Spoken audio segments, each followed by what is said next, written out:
There is no better place to entertain a leader of the free world, in my opinion, than one of these classic, funky, family-run noodle shops you find all over Hanoi.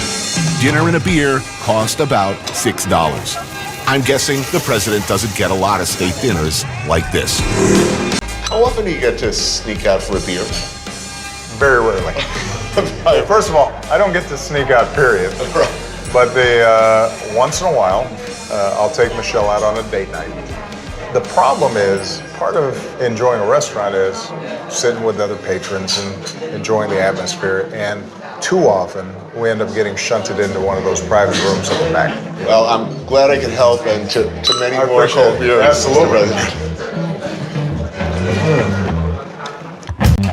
All right, you're gonna have to. I will walk you through. You're gonna have to walk me through this. We're about to eat Bún Chả. And it is about as typical and uniquely a Hanoi dish as there is. These beautiful little pork patties, some grilled pork belly. Bún Chả is served in a broth of vinegar, sugar, and the ubiquitous guac mam, or Vietnamese fermented fish sauce. Chilies to taste. I mean, if you have an important state function after, you might not want to go too heavy on garlic. I'm going with this thing. You know, we're gonna do what's appropriate. Vinegar. All right. And then you just hack off noodles. You just drop them in your bowl. Yeah, it's not too elegant, but I'm managing. And you dip and stir and get ready for the awesomeness. I'm ready. Now, is it appropriate to just pop one of these whole suckers in your mouth, or do you think that you should be a little more... Well, slurping is totally acceptable in this part of the world, but... It takes some skills, by the way, to handle these sticky cold noodles. But whatever your opinion of the man, the president has those skills. I gotta say. This is killer. This is outstanding. So good to hear. It's really good. And we share, apparently, a sentimentality about Asian street food and Southeast Asia in general. One of my favorite meals of all time. There's an area between Jakarta and Bandung, another city in Indonesia, called Puncak, and it's up through the mountains. So you'd have these roadside restaurants overlooking the tea fields.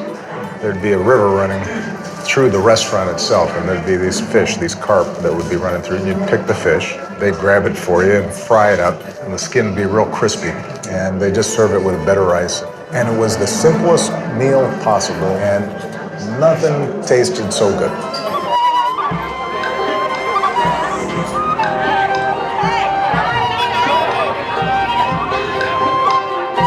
We're at a point where we seem to be turning inwards.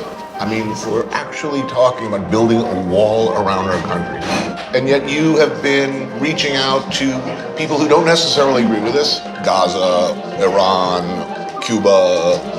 I mean, I just wish that more Americans had passports. The extent to which you can see how other people live seems useful at worst and incredibly pleasurable and interesting at best. It confirms the basic truth that people everywhere are pretty much the same.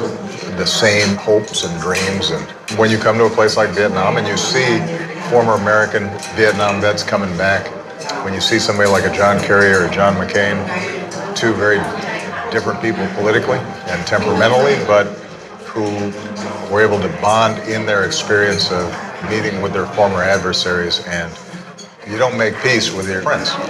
You make peace with your enemies.